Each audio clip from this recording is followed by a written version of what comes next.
Bismillahirrahmanirrahim. Assalamualaikum warahmatullahi wabarakatuh.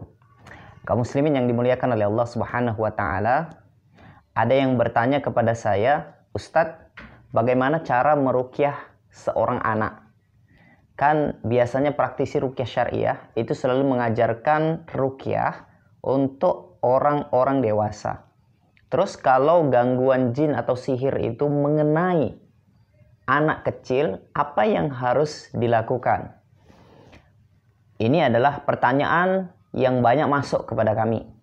Kemudian, apakah anak-anak itu diganggu oleh jin?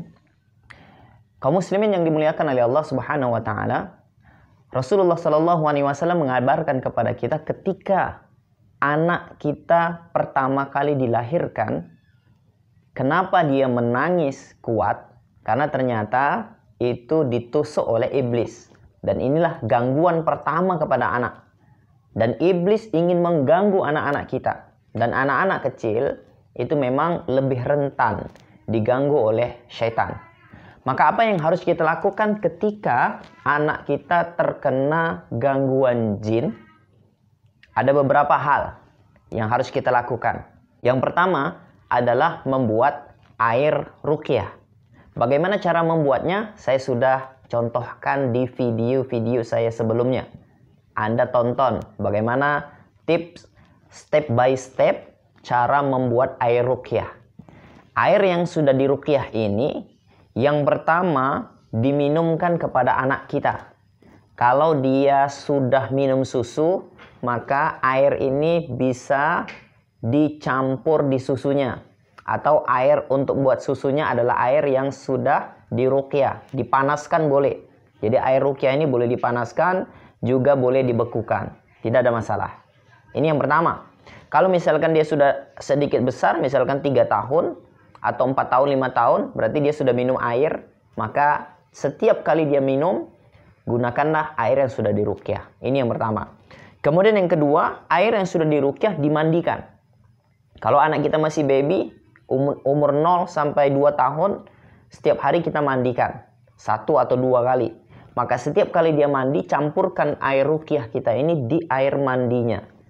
Nah, ini juga termasuk ruqyah secara mandiri untuk anak kita. Maka insya Allah gangguan-gangguannya akan hilang.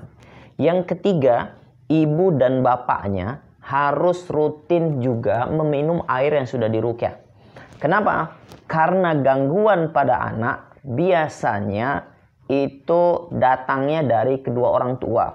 Bisa dari bapak atau bisa dari ibu. Maka bapak dan ibunya perlu diruqyah juga.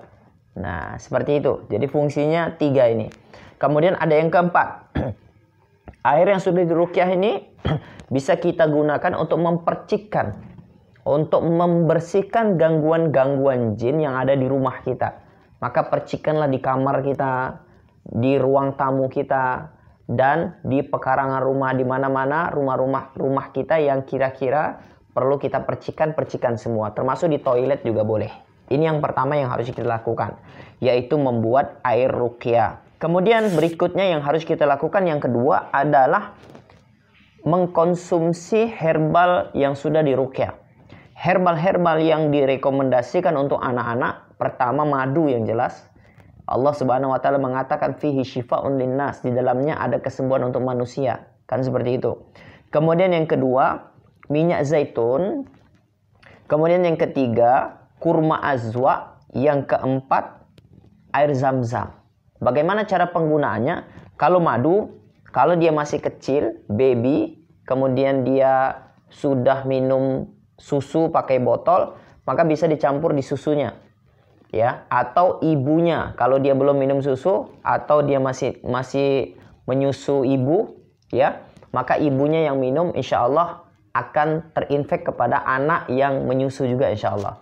Kemudian berikutnya, madu ini kalau misalkan sudah besar 3 tahun atau sampai 10 tahun, berarti bisa diminumkan setiap pagi dan sore 1 sendok teh saja, cukup insya Allah.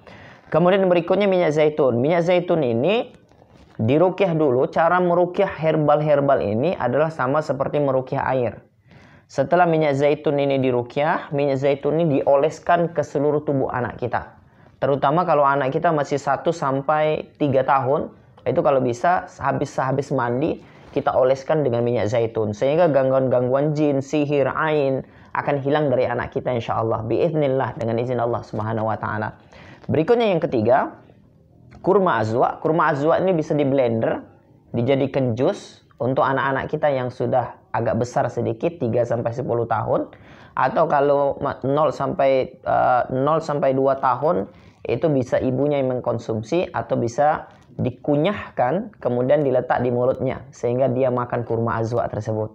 Ya, kurma azwa ini kata Rasulullah Shallallahu Alaihi Wasallam, siapa yang makan kurma azwa di pagi hari 7 butir maka tidak akan terkena sihir ataupun racun. Maka ini sangat bagus sekali untuk anak kita. Yang keempat adalah air zam-zam. Ya, air zam-zam ini kalau bisa diruqyah dulu, kemudian bisa untuk dicampur di mandi, bisa juga untuk diminumkan kepada anak kita. Ini yang kedua yang harus kita lakukan, yaitu senantiasa mengkonsumsikan anak kita dengan herbal-herbal yang sudah direkomendasikan oleh Rasulullah Sallallahu Alaihi Wasallam. Yang ketiga yang harus kita lakukan adalah senantiasa memperdengarkan Al-Quran kepada anak kita 0 sampai 10 tahun. Kalau bisa selalu mendengarkan MP3 ayat-ayat Al-Quran 30 juz. Jadi kita siapkan MP3 di rumah yang kemudian kita masukkan flashdisk 30 juz Al-Quran, sehingga setiap hari 24 jam itu dia senantiasa mendengar ayat-ayat Al-Quran yang dibacakan masyayikh yang ada di dalam rekaman tersebut. Ini sangat bagus sekali. Bahkan penelitian-penelitian hari ini, kalau anak kita mau hafal Al-Quran, maka perdengarkan dia dengan ayat-ayat Al-Quran. Maka insya Allah ketika dia mulai bisa bicara, maka dia akan sangat mudah sekali menghafal Al-Quran insya Allah dengan izin Allah Subhanahu wa ta'ala. Ini yang ketiga. Kemudian yang keempat, senantiasa setiap hari mengamalkan sunnah Rasulullah SAW, yaitu membacakan 3 qul di tangan kemudian disapukan ke seluruh tubuh. Caranya bagaimana? Caranya gini. Dekatkan ke mulut kita, kemudian baca Al-Ikhlas, Al-Falaq dan An-Nas, kemudian dihembuskan. Kemudian sapukan ke seluruh tubuh anak kita, dari mulai kepala, wajah, tangan, badan, kemudian sampai kaki. Baca lagi, buat lagi sampai 3 kali. Ya. Kapan dibuat? Pagi, sore, kemudian menjelang tidur. Berarti 1 hari 3 kali. Maka ini insya Allah akan menjadi perlindungan bagi anak dari gangguan jin, syaitan, dan ain. Ini yang keempat. Berikutnya adalah yang kelima, membacakan doa-doa perlindungan yang diajarkan oleh Rasulullah SAW kepada anak kita. Ada 3 doa setidaknya. Yang pertama, doanya Bismillahilladzi la yadurru ma'asmihi syai'un fil ardi wala fis sama'i wa huwas sami'un alim. Yang kedua, a'udzu bikalimatillahi tammah min syarri ma khalaq. Yang ketiga, u'iduka bikalimatillahi tammah min kulli syaitani wa hammah wa min kulli ainin lamah. Ini dibacakan masing-masing 3 kali pagi dan sore kepada anak kita. Bisa dibacakan di ubun-ubunnya, bisa dibacakan di telinganya dengan suara yang lirih, kemudian dihembuskan. Seperti itu. Maka insya Allah doa-doa perlindungan ini akan melindungi anak kita dari gangguan jin, sihir, ataupun ain. Insya Allah biidnillahi ta'ala.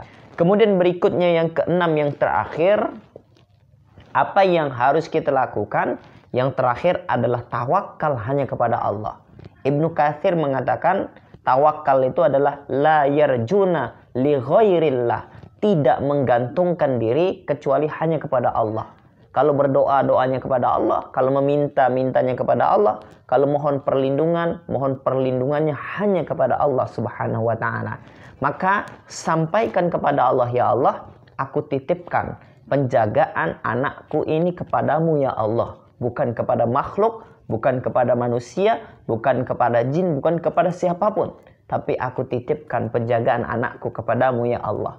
Allah yang menciptakannya, Allah yang memberikan rezeki baginya, Allah yang menghidupkannya. Maka Allah yang paling berhak menjaga anak kita dari segala macam gangguan. Ini. Kemudian berikutnya, tawakal kepada Allah dan jangan pernah melakukan kesyirikan. Jangan pernah datang ke dukun, ke orang pintar untuk menjampi-jampi anak kita.